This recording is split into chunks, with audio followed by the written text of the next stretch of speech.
بے شک قائد اعظم محمد علی جناح پاکستان کو جدید اسلامی جمہوری فلاحی ریاست بنانے کے خواہاں تھے، جس میں اقتدار کا سرچشمہ عوام ہو، تمام امور مملکت جمہور کی رائے اور ان کے منتخب نمائندوں کے ذریعے طے پائیں اور ہر شہری کو بلا لحاظ مذہب و ملت بنیادی انسانی حقوق حاصل ہوں۔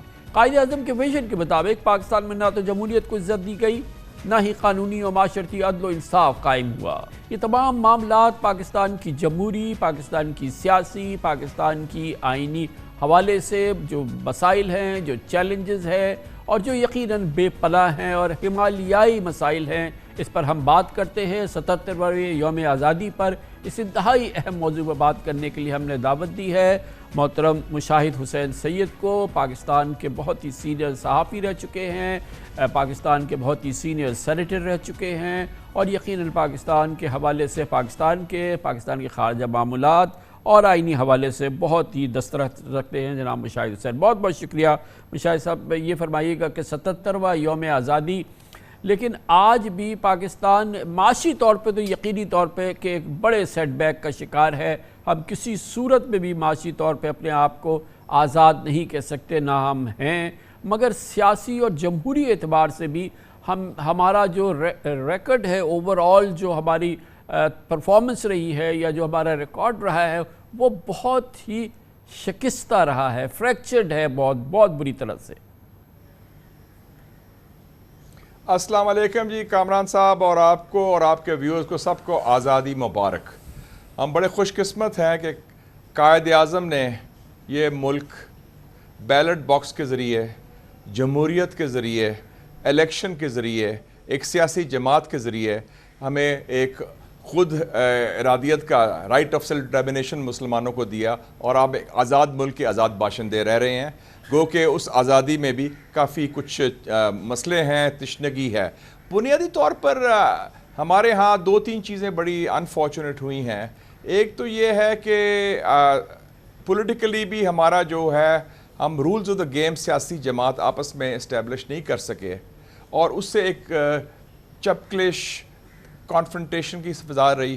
اور دوسرا جو ہماری سول اور ملٹری بیوروکریسی، اور جس میں جوڈیشری بھی شامل ہے، ان کا بھی کردار رہا، ان کے اپنے ایمبیشنز، ان کے اپنی مصلحت، اور ان نے پوری طرح اصولی موقف اختیار نہیں کیا۔ اس سے ہماری جو جمہوری سفر ہے اس کو نقصان پہنچا۔ لیکن اس کے باوجود میں سمجھتا ہوں کہ فارن پالیسی میں سیاسی حوالے سے، حالانکہ آپ کی بات بالکل صحیح ہے کہ اقتصادی لحاظ سے ہم بالکل محتاج ہو چکے ہیں، اور اس کی بنیادی وجہ میرے خیال میں جو ہماری رولنگ کلاس ہے اس کی کرپشن اور اس کا اپنا خود غرضی، اور وہ فیصلہ نہیں کر سکے کہ جو مشکل فیصلے عوام کے لیے کرنے چاہیے، کیونکہ ان میں کانفلکٹ آف انٹرسٹ آ جاتا ہے، ان کے اپنے ذاتی مفادات کا اور عوام کے مفادات کا۔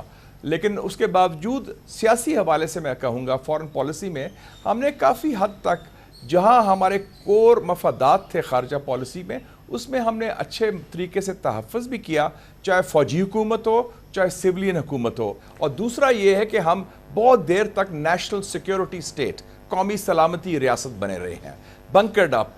4 میں سے 3 ہمسایوں کے ساتھ ہماری دیوار ہے یا باڑ لگی ہوئی ہے، اور کوئی نہ کوئی نیشنل سیکیورٹی کے نام پر مسئلے ہونے چاہیے۔ تو ہمیں جو فارن پالیسی میں بھی کورس کریکشن کرنی ہے، اور خاص طور پہ اپنے عوام کے رویوں کے ساتھ بھی کورس کریکشن کرنی ہے، کیونکہ میں دیکھ رہا ہوں ایک آرک آف انسٹیبلٹی پیدا ہو رہا ہے جنوب سے لے کے شمال تک۔ گوادر سے شروع ہو رہا ہے، بنو جا رہا ہے، بنو سے پارا چنار جا رہا ہے، اور پھر اس میں گلگت بلتستان اور کبھی آزاد کشمیر تک اس کی پہنچ رہی ہے، یہ خاص طور پہ عدم استحکام کے حوالے سے۔ تو اس کو ہم نے ٹھیک کرنا ہے، جسے میں کہتا ہوں ہیلنگ ٹچ، دست شفا۔ یہ جو آپ نے جن چیلنجز کا بھی اظہار کیا، arc of instability from Balochistan up to جو تمام کے پی کو پورا کور کرتے ہوئے ہم، یہ جو پورا ایک آگ بن گیا ہے، اور بڑی امپورٹنٹ بات آپ نے فرمائی کہ جی کہ ہم 3 ہمسایوں کے ساتھ ہمیں باڑ لگانی ہے، کوئی فری فلو آف ٹریول نہیں ہے۔ اب افغانستان کے ساتھ تھا، وہ ظاہر ہے کہ اس میں بھی بڑے شدید مسائل پیدا ہو گئے ہیں۔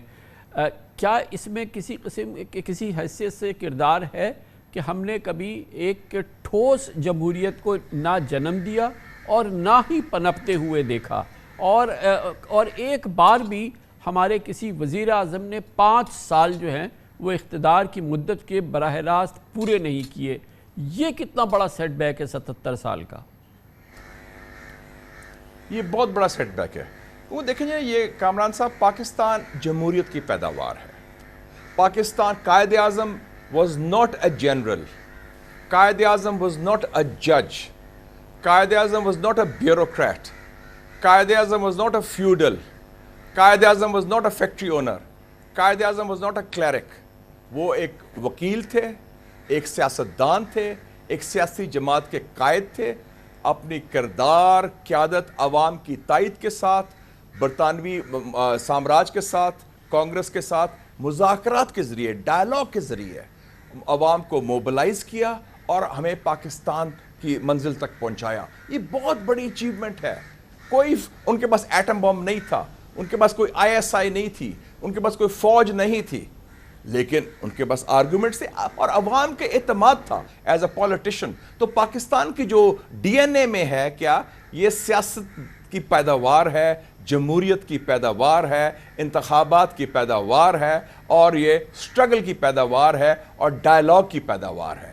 یہ ہمارے DNA میں ہے, اور اس میں سیاستدانوں کا کردار, سیاسی جماعت کا کردار, سب کو شامل کرنے کا کردار, یہ ہمیں بہت واضح ہونا چاہیے. اور جب تک ہم اپنے DNA کے پیچھے نہیں جائیں گے, یہ جو ہمارا شجرہ نسب کہہ لیں آپ, جیسے اردو میں کہتے ہیں, یہ بنیاد ہے. اس سے ہم ہٹے, اگر وہ بیوروکریسی نے ٹیک اوور کیا, یا 50s میں کو ڈٹا ہوتے رہے, سافٹ کو بھی ہوتے رہے, کبھی کوئی غلام محمد, کوئی فیلڈ مارشل ایوب خان, یا اسکندر مرزا, یا سازشیں, پھر جو سیاستدانوں سے بھی رویہ ہوا, ان سے غلطیاں ضرور ہوئی ہیں, لیکن جس طرح ہم نے ٹریٹ کیا, چاہے حسین شہید سہروردی ہوں, یا قائد ملت لیاقت علی خان ہوں, یا جتنے وزراء اعظم کو جس کو ہتھ کڑی بھی لگی, جیلوں میں ڈالا, ذوالفقار علی بھٹو, میاں نواز شریف, عمران خان, یہ زیادتی بڑی ہوئی ہے. اور I think we have humiliated our political class also, اور ان کو ڈیمنائز بھی کیا گیا کہ وہ فساد کی جڑیں. ہم بھول جاتے ہیں کہ پاکستان بنایا کہ ایک سیاستدان نے تھا, اور ایک پولیٹیکل پروسیس کے ذریعے تھا. تو یہ ہمیں بڑا, اس سے بڑا, یہ بات بالکل صحیح ہے, بہت بڑا سیٹ بیک پہنچا. شاید صاحب پھر یہ کیسے ممکن ہوا؟ ایک تو پہلے یہ فرمائیے گا کہ کتنا جو ہمارے مسائل ہیں, جو سیاسی اور جمہوری مسائل پیدا ہوئے, اس میں اس کا کتنا بڑا حصہ ہے کہ 1947 سے لے کے 1956 تک ہمارے پاس کوئی آئین نہیں تھا, اور پھر 1956 کو جب آئین ملا تو 1958 میں مارشل لاء آ گیا, اور اس کے بعد 3 بار 10-10 سال کے 3 براہ راست فوجی حکومتیں, اور پھر اس کے بعد نیم فوجی حکومتیں. اس نے کیا کردار ادا کیا ہے, مثبت, پازیٹیو یا نیگیٹو, آج پاکستان جس صورتحال میں کھڑا ہے؟ کیا ہم ان فوجی ادوار کو اس کی وجہ بتائیں, یا یہ کہ ہماری جو سیاستدانوں کا طور طریقہ رہا ہے اس کو اس کی وجہ بتائیں, یا it's a mix of both? It's a mix of both. دیکھیں نا, آپ نیکسٹ ڈور دیکھیں, نہرو 47 سے 1964 تک 17 سال کنٹینیوٹی ملتی ہے. پنڈت جواہر لال نہرو پرائم منسٹر رہتے ہیں, جو انڈیا کے فاؤنڈنگ فادر تھے. کنٹینیوٹی ہے. ہمارے ہاں کیا ہوا کہ پہلے 4 سال میں جو 2 آف ہمارے فاؤنڈنگ فادرز تھے, جن کا اتنا اچھا کردار تھا, کلین, سکویکی کلین, کوئی بینک بیلنس نہیں, اور ان کے بچوں نے, قائد اعظم محمد علی جناح ہو یا قائد ملت لیاقت علی خان ہو, ان کے بچوں نے پاکستان سے کوئی فائدہ نہیں اٹھایا. ان کو کوئی پلاٹ نہیں ملے, کوئی وزارت نہیں ملی, اور they were not beneficiaries of Pakistan. Quaid Azam کی وفات ہوگی اور قائد ملت لیاقت علی خان کو اسیسینیٹ کر دیا گیا, جو ایک ان ہاؤس کنسپریسی تھی ود ان دا سسٹم, ان کو نکالنے کی. It was a strong civilian prime minister. اس کے بعد آپ نے دیکھا ڈاؤن ہل, پولیٹیکل بیلنس شفٹ ہو گیا سیاستدانوں سے بیوروکریسی کی طرف, پھر بیوروکریسی سے فوج کی طرف, اور اس میں ججز کا بھی رول بڑا گندا رہا 54 آنورڈز کا. تو وہ ایک تھا. اب ایک اپرچونٹی ہمیں آئی 1970 میں, وہ مسڈ اپرچونٹی تھی.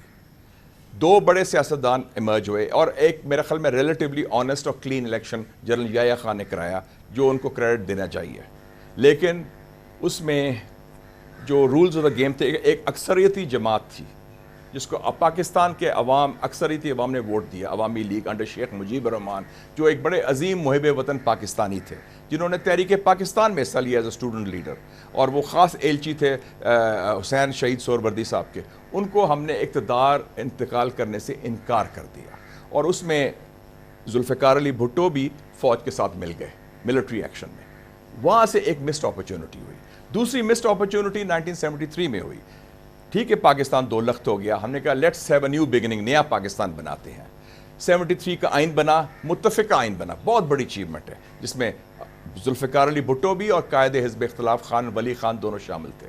سارا ٹھیک چل رہا, لیکن انہوں نے وہی کام کیا جو اکثریت جماعت تھی بلوچستان میں, ان کو ڈسمس کیا, ملٹری ایکشن کیا بھٹو صاحب نے, اور ساتھ خیبر پختونخوا جو فرنٹیئر پروونس تھا انہوں نے استعفیٰ دیا, اور فوج جو بالکل سائٹ ہو چکی تھی, فوج جو ڈیمورلائز ہو چکی تھی, فوج جس کا کوئی سیاسی کردار نہیں تھا, وہ سیاسی کردار واپس آ گیا, کیونکہ انہوں نے ایک سیاسی مخالفین کو ایلیمنیٹ کرنے کے لیے فوج کو استعمال کیا. وہ دوسری مس اپرچونٹی تھی.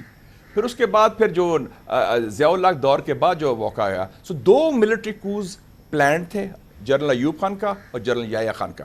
وہ سوچی سمجھی اسکیم کے تحت انہوں نے پہلے منصوبہ بندی کی تھی, اور 2 کوز تھے حالات کی وجہ سے, جنرل ضیاء کا اور جنرل مشرف کا. اور اس کے علاوہ سافٹ کوز بھی ہوئے ہیں, وہ 4 ہوئے ہیں. 1993 میاں صاحب کے خلاف, 2007 جنرل مشرف کے خلاف, پھر اس کے علاوہ سافٹ کو 2017 میں میاں صاحب کے خلاف, پھر 2022 میں عمران خان کے خلاف. تو 8 کوز ہوئے ہیں, 4 ہارڈ کوز, 4 سافٹ کوز. اور اس میں ہر سافٹ کو میں جو مخالفین تھے انہوں نے ویلکم کیا اس سافٹ کو کو. تو اس میں پھر سیاسی ہماری بصیرت نہیں شو کی ہماری سیاسی کلاس نے, اور انہوں نے تنگ نظری کا مظاہرہ کیا, ایک پولیٹیکل ٹرائبلزم. تو مشاہد صاحب, اس میں جو سب سے بڑا سیٹ بیک ہے یا ایک عجیب, یہ 77واں یوم آزادی جو ہے, یہ ایک عام گفتگو کے اندر ایک ڈومز ڈے سینیریو کی سی صورتحال اکثر نظر آتی ہے کہ 77 سال کے بعد آج پاکستان جس جگہ پہ کھڑا ہے, معاشی طور پہ, جمہوری طور پہ, سیاسی طور پہ, جو بھی اس کی جو اس کے خطے کے دوسرے ممالک سے کسی بھی طرح کا اس سے مقابلہ کرا جائے, تو یقینی طور پہ یہ ایک خدا نخواستہ ایک ناکامی کی تصویر ہے. اور اس کا آگے اب یہ 77 کے بعد 78واں 79th 80th جو انشاءاللہ آزادی کا دن آئے گا, تو کیا کچھ بہتر ہوگا شاہد صاحب ان دا نیکسٹ 3 ایئرز؟ کیونکہ اب جتنا خرابی اور برائی ہو چکی ہے, جتنی یہ قوم تقسیم ہو گئی ہے, جتنی اس میں مسائل سامنے آ چکے ہیں, اس میں اب مزید گنجائش تو نہیں ہے. کیونکہ اسی لیے میں جاننا چاہتا ہوں کہ 78 79th 80th جب انڈیپینڈنس ڈے ہوگا, وہ کیا بہتر ہوگا ان سے؟ میں سمجھتا ہوں کامران صاحب, آئی ایم اے پیرینیل آپٹیمسٹ. میں سمجھتا ہوں the glass is half full, کیونکہ ایک طرف ہمارا ریاستی نظام ہے جس میں زنگ لگ چکا ہے, جو فرسودہ ہو چکا ہے, اور جو صرف سٹیٹس کو سرو کرتا ہے, اور اب اس کے لیے اس کی شیلف لائف بھی ایکسپائر ہو چکی ہے, جو بیوروکریٹک سسٹم, جو گورننس اسلام آباد میں ہے. دوسری طرف ہمارا معاشرہ ہے, اسٹیٹ ورسز سوسائٹی. معاشرے میں جان ہے, لوگوں میں کریٹیوٹی بھی ہے, لوگوں میں کریج بھی ہے, اور لوگوں میں خوف ختم ہو گیا ہے فورس کا یا ڈنڈے کا. تو لوگوں میں میں سمجھتا ہوں کہ بلکہ جو ہمارے حکمران ہیں وہ خوف زدہ ہو گئے ہیں, وہ ڈرے ہوئے. حالانکہ اب نیوکلیر طاقت بھی ہے, وہ ہاتھ ملتے رہتے ہیں, وہ کرائسس فیس نہیں کر سکتے, وہ چیلنجز فیس نہیں کر سکتے, وہ بڑے فیصلے نہیں کر سکتے, وہ سٹیٹس کو چلاتے ہیں. جیسے اب چھوٹی سی بات تھی, پرائیویٹائزیشن کا فیصلہ وہ نہیں کر سکتے, الیکٹریسٹی شارٹیجز ہیں, لائن لاسز ہیں, اس کا فیصلہ وہ نہیں کر سکتے. بجلی چوری کا 3 ارب روپیہ روز چوری ہو رہا ہے, کرپشن کو کاؤنٹر نہیں کر سکتے. ایف بی آر جو ہے تباہ ہو گیا ادارہ. تو وہ ہم ایک لاپ سائڈڈ ویو دیکھ رہے ہیں. لوگوں میں جان ہے, لوگوں میں کرنٹ ہے, قوم میں کرنٹ ہے, قیادت کمزور ہے. اور قیادت ویسے بھی ہماری آرٹیفیشل قیادت ہوتی ہے, پلانٹڈ ہوتی ہے, اور وہ پلانٹڈ جو قیادت ہوتی ہے, چاہے باہر سے پلانٹ ہو یا اندر سے پلانٹڈ ہو, اس میں جان نہیں ہوتی. تو یہ ایک بڑا ایک خلیج ہے.